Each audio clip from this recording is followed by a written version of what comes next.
Hi everyone, and welcome back to Butchery 101. Today's video will be all about my amazing dinner last weekend at the fine dining Filipino restaurant, Archipelago. It's located in the Hillman City neighborhood of Seattle, Washington. This is a slight departure from our other, more meat-centric videos, but this experience was truly worth sharing with y'all. Plus, for the record, this restaurant does include a whole animal butchery program from local farms, so that's pretty solid. Some of you might be new to my channel and content might not know that I had cooked in restaurants for about 10 years, and my career was really Eurocentric. I definitely bought into the idea that French, Italian, and especially when I got further into butchery, British cuisine were the best in the world. Pair that with my own internalized colonialism, which I have personally been working through over the last year or so. Thanks for the huge paradigm shift, 2020, am I right? I mean, is anybody else feeling this huge existential crisis or what? Anyway, it dawned on me that I had never seen Filipino cuisine elevated or treated with the reverence the way that they do at Archipelago. It was truly a transformative experience, and especially if you're brown in America, I encourage you to check it out. And even if you're not signing up for an identity-reinforcing experience, the food and beverages were objectively delicious, and the service and ambiance were exceedingly thoughtful and were very well executed. So, at the very least, you're in for a truly lovely experience there. Archipelago is co-owned by front-of-house manager / artist / designer Amber Managuid. Oh my god, Amber, I'm so sorry if I mispronounced your last name. I adore you, and I'm so sorry that I butchered that. And Chef Aaron Verzosa. I've linked to their website in the description below, and I highly encourage you all to check them out. Here's a quote from their website that I believe characterizes the identity and purpose of Archipelago, and honestly articulates a feeling that I've had, but could never quite communicate myself. In the US, they call us Filipino. In the Philippines, they call us American. We exist in this in-between of identities, always looking one way or the other. But on this long journey, we learned that we are the product of our parents' struggles, the product of our creative, adventurous parents who left the Philippines to expand and grow their islands, to create their own culture and identity in this Pacific Northwest land that we call home. Together, along with so many others, our experiences have shaped this region. We and the land are synonymous. We are here and now. We are Filipino Americans. Again, the food and dining experience itself were exceptional, so I truly do think that everyone should do their best to visit. But for me, a huge part of the value of this place is how seen I felt. I mean, yes, this place was built around the Filipino-American experience, which is so similar to my own, and yes, they do also acknowledge their place in the grand scheme of social justice in America and the complicated past and present we have with the displaced indigenous peoples of this region, which is also something I want to carry forward in my own career and personal actions as well. But this was also one of the best experiences I've ever had in terms of hospitality. There's a lot of thought and intention in every aspect of this dining experience, which is not always the case elsewhere. I mean, I've definitely had many a dining experience at supposedly very high-end places, but in terms of care and intention, we're super lacking in execution. Not to talk shit about other places, but I've also seen, as a line cook, a lot of cavalier behavior from highly lauded chefs, like some slapdash on-the-fly kind of shit. But not here. Here, every action, ingredient, wine pour was carefully choreographed and curated to create the best dining experience for each individual at that table.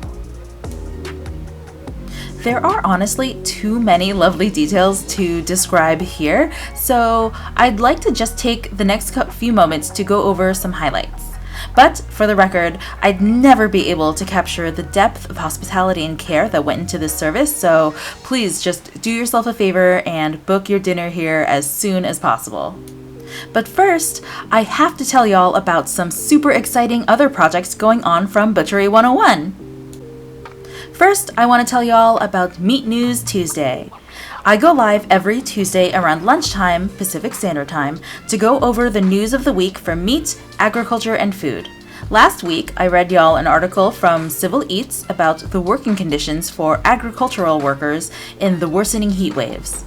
I personally really enjoy listening to news articles rather than reading them. That way I can get informed while riding my bike or doing chores. So, please feel free to just pop on the recordings of these live streams just for the audio. And second, Patreon-only Wednesdays. This one is just for Patreons. Every Wednesday, I unbox and break down some meat from my home kitchen on a live stream. That way, you can see the unromanticized, real-life version of what it is to butcher things at home and work them into your daily kitchen life. Last week, we did a whole chicken, and this week, we're doing duck. Patreons have access to the live stream and the archive of recordings, so no matter what you're looking to buy and butcher at home, you'll have an example to follow. Patreons also have access to a private Butchery 101 Instagram account where I document my meat cooking journey over the week. Get insider info about 100% utilization, tips, tricks, and my honest mistakes so you don't have to make them in your own kitchen. Sign up via the Patreon link in the description below. I also want to note that Patreons are directly supporting this channel, and I just want y'all to know that it means the world to me to have y'all's support. I greatly appreciate every single one of you. We also accept one-time donations via GoFundMe if you'd rather show support that way, also linked in the description below. Plus, there are lots of other benefits and levels on Patreon, so feel free to check those out. Thanks so much for listening, and now back to the show.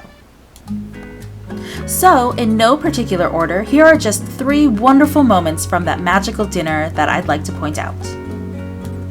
Number 1, the juice pairing. Fam, I don't drink. Not judging anybody who does, it's a biological thing for me. Even a low alcohol cocktail will give me crazy Asian flush and a pretty gnarly headache, and that's the mildest of it. Mocktails and ginger beer are nice, but something I absolutely love about food and wine are the subtle joys of pairing those flavors. Like, I would love to taste and examine a full-bodied red wine with my steak and enjoy it like most people do, but I literally cannot. Archipelago offers a highly curated and thoughtful juice pairing, all handmade in-house from local seasonal ingredients.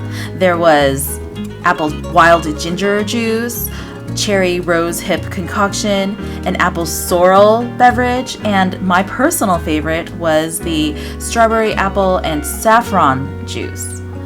And I love that as the courses ebbed and flowed, goodness gracious, what? And I love that as the courses ebbed and flowed, as did the juice, pairing complicated and challenging flavors with the deep notes of umami. It was really great, and I feel like I finally got the genuine wine pairing experience without forcing myself to consume something that makes me sick. Also, for the record, they do offer a really fabulous wine pairing as well, also sourced with local and very thoughtfully made wines. Number 2, the Kamayan amuse-bouche. This is the first little course featuring lots of beautiful local ingredients, some fresh, some preserved, and of course, they were delicious. But the thing that I want to point out here was that this was the first time I've ever had a fine dining experience that featured design elements that felt super familiar to me. I had booked this dinner for my brother's birthday, and so he was seated there next to me and pointed out that the shiny pearlescent coaster under the potato chip looked just like a light fixture that's common among Filipino American households. There was also green maple leaves lining the plate, which is a reference to the banana leaves on which Kamayan meals are traditionally served. There's a concept in New American cuisine where chefs create dishes with the intention of reminding diners of a joyous childhood eating experience.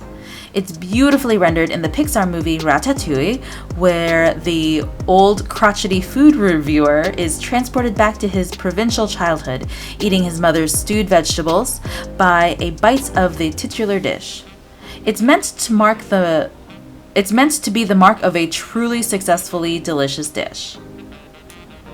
But I've only had that feeling about twice in my dining life. The first being a pop-up brunch by Musang, specifically the bistecca, and the second was this meal. Anyway, I'm using the amuse-bouche here as an example now, but throughout the entire meal there were many moments that rang in my heart like a bell of familiarity and home. Number 3, acknowledgement and mindfulness of the displaced indigenous peoples of this land.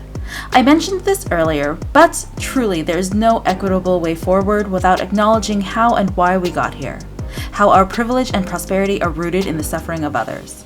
Especially now with the news of mass graves in Canada and the looming threat of climate change, there's nothing to be done if we don't include everyone. This kind of intersectionality is so rare, and I'm so glad to see it in a space like this. These folks are truly the leaders we need in the restaurant industry and beyond. Also, just as a note of mindfulness, with every course, Amber, as front of house manager, would change out the decor on each table setting. It was a super clever way to utilize and incorporate the plexiglass dividers that are, necessary for our crazy situation, and they're certainly making the best of it. And finally, just a note on the ingenuity of this team. During the pandemic, when this style of dining was quite literally impossible, Archipelago pivoted to doing balikbayan boxes. Those are based on a concept where Filipinos overseas will send boxes of goodies to their relatives back in the Philippines, and vice versa. It's a really lovely tradition of generosity and continued care despite being far apart. And during the height of the pandemic, what else did we want other than the feeling of connection and love despite the distance? Anyway, I'm a huge fan of folks taking their limitations and running with them. And anyone who went through this pandemic and found ways to excel while also taking care to keep everyone as safe as possible has my utmost respect and adoration. I hope this video gave you even just a snippet of the joy and wonder that is the dining experience with Archipelago. It was really a great experience for me personally and gastronomically, and I hope that if you're ever in Seattle, you can get around to eating there. They are reservation only though, so do make sure to plan ahead. Thanks so much for watching. Please hit like, subscribe, and if you go there, leave a comment down below and let me know what you thought of it. Thanks so much again. Have a great week, y'all. Bye.